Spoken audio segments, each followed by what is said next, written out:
Hello, I'm Keith Hockton, author, historian, and host of Rearview Mirror Chronicles, where we take a look back at the people and the moments that shaped our world through history.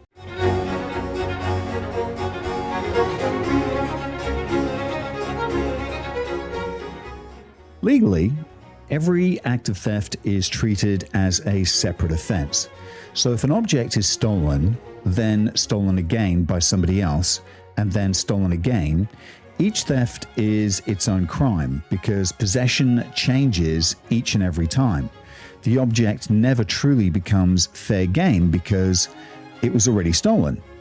Interestingly, though, ownership itself usually doesn't disappear merely because something was stolen.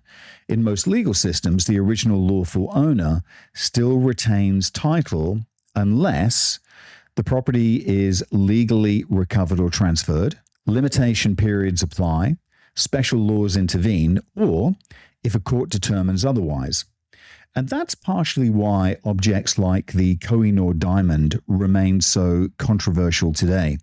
You can have centuries of conquest, of seizure, of transfers, of inheritance and treaties and empire, and war layered on top of war, yet the original question still lingers. Who actually owns it legitimately in the first place?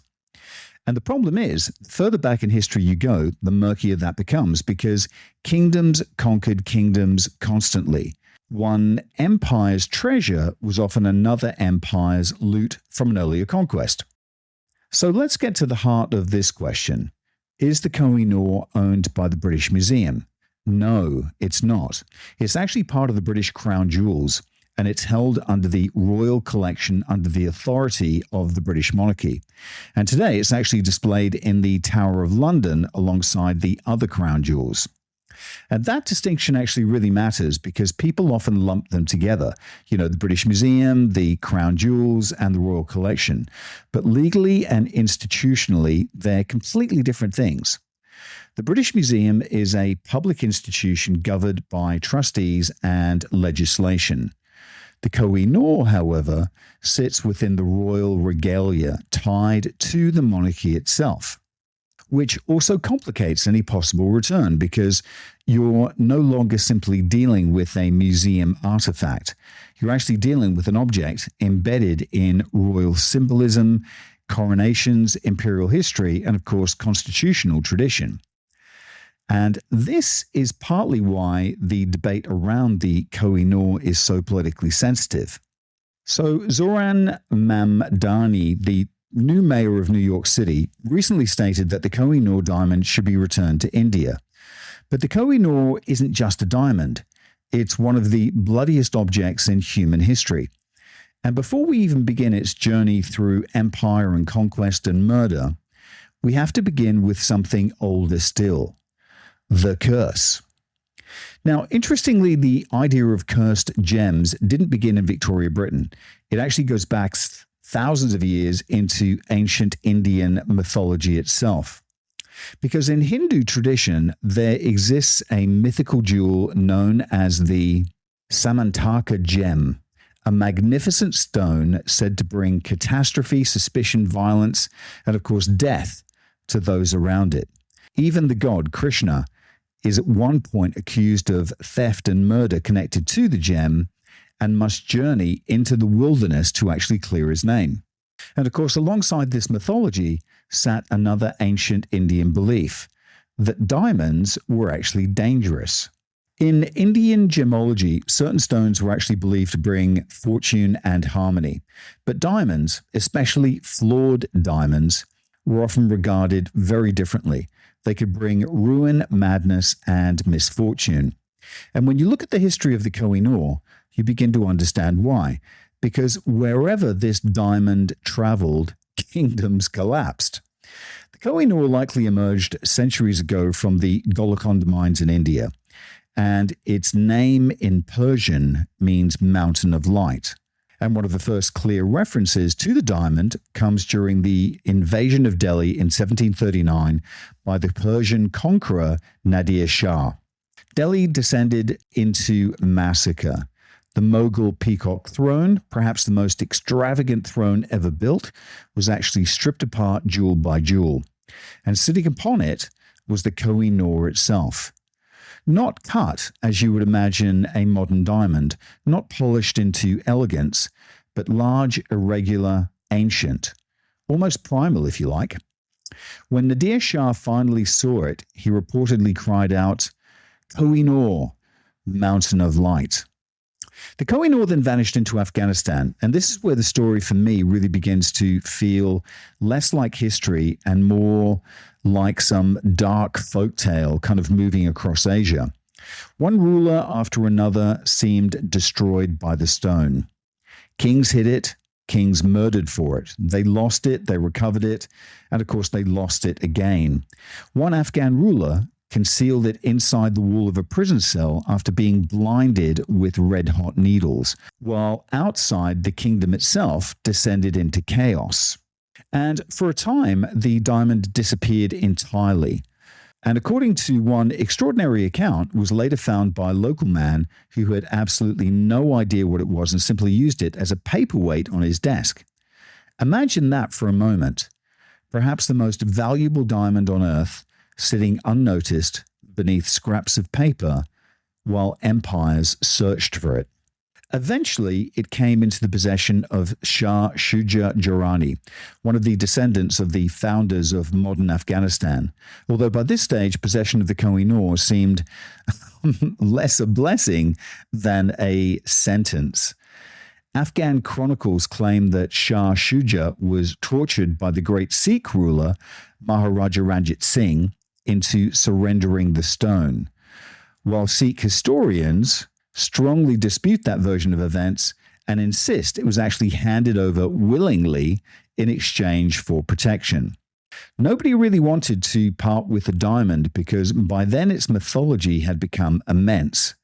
One contemporary description claimed that if you threw a stone into the air and filled all the space around it with gold and jewels, it still wouldn't equal the value of the Koh-i-Noor. Ranjit Singh himself seemed almost to mock the curse. Unlike earlier rulers who concealed the diamond among treasures and regalia, he actually wore it openly on his arm every day, as though daring fate itself to strike him down. And of course, for many years, nothing did. But years in the life of a diamond mean nothing. He actually became the great lion of Punjab, founder of the Sikh Empire, feared across northern India, and of course admired even by his enemies. Yet eventually age caught up with him too. After suffering a catastrophic stroke, he lay dying while rival factions gathered around his bed arguing over the future of the diamond. Not about the throne itself, but about the diamond. Some claimed he wished it to be donated to the Jagannath temple. Others insisted he never said any such thing. And of course, his treasurer, terrified that someone would simply steal it during the confusion, reportedly stole it himself. Even on the edge of death, the Koh-i-Noor was still generating intrigue, suspicion, and political chaos. After the death of Maharaja Ranjit Singh, the Sikh Empire descended into catastrophe.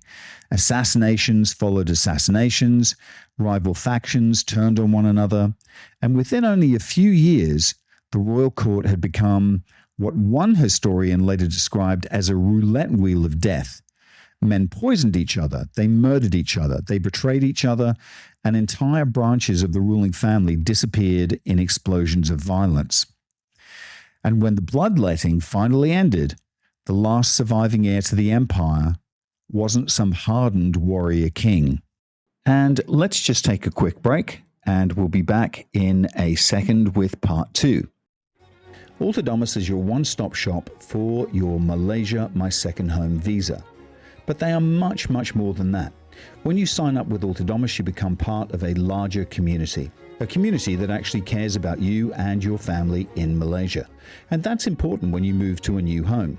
For more information, go talk to TG or WhatsApp him on +60 12 49 37 270 or visit their website penangmyhome.com. And we're back. Duleep Singh, the youngest son of Ranjit Singh, inherited the throne as a child. Contemporary accounts describe him with this enormous diamond strapped to his tiny arm, the Koh-i-Noor itself still roughly the size of a very large hen's egg. Beside him stood his formidable mother, Jind Kaur, attempting to hold together an empire that was already beginning to collapse around them both.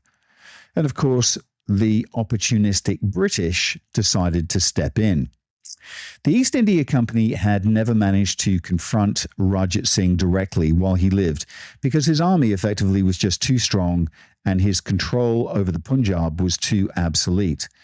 But now there was a child on the throne. The court was divided. There was political chaos spreading through the Punjab. And the result was the Anglo-Sikh Wars, conflicts which remain deeply contentious even today because many Sikhs maintained the empire wasn't defeated fairly at all, but undermined through betrayal, broken treaties, bribery, and political manipulation from within. Eventually, the British took Lahore, separated the young Maharaja from his mother, and forced the child to sign away both his kingdom and the Koh-i-Noor itself to Queen Victoria. And Duleep Singh would actually spend much of his adult life arguing that the transfer was illegitimate because he'd been a child surrounded by conquerors, a child signing away one of the most famous objects on earth under occupation. The diamond was then shipped to Britain amid huge ceremony, and even that journey seemed touched by misfortune. Cholera actually broke out on the ship that was carrying it. Storms battered the voyage, and before long, stories spread that the curse had now followed the diamond into the heart of the British Empire itself. When Prince Albert finally unveiled the Koh-i-Noor at the Great Exhibition of 1851, the public reaction was actually disappointment. The stone didn't glitter like modern diamonds because it had been cut in the old Mughal style, broader, softer, and very much less symmetrical. Albert then decided that it should be recut into a more brilliant European form, despite repeated warnings that doing so might damage the stone.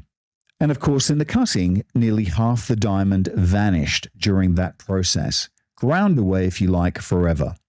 And even after that, the sense of unease surrounding the Koh-i-Noor never truly disappeared. Queen Victoria wore it, but after her, a strange tradition emerged. No British king would wear the diamond ever again. It passed instead only to queens and to queen consorts, partly because of the growing belief that the Koh-i-Noor brought destruction to the men who possessed it. And therein lies the real problem, folks, with the Koh-i-Noor. There are already dozens of competing claims over who should own it. India wants it, Pakistan has laid claim to it, Afghanistan has claimed it, and of course there are Iranian voices occasionally demanding its return. Even the Taliban once argued that it belonged to Afghanistan. And within the Punjab itself, there are competing arguments over whether it belongs to the Sikh people specifically or to India as a whole. So when somebody says, like Mandami, give it back, the question immediately becomes, give it back to who? In many ways, the Koh-i-Noor has become rather like the story of Solomon's child, an object so emotionally charged that everyone believes they possess the strongest moral claim to it. Across South Asia, it has become something far larger than just a diamond.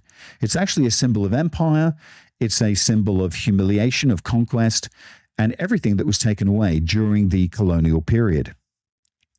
I think what makes the story even more remarkable is that for years, the British themselves struggled to explain how the diamond had actually come into their possession. At various points, officials described it as a gift. Others tried to present it as some legitimate transfer of sovereignty.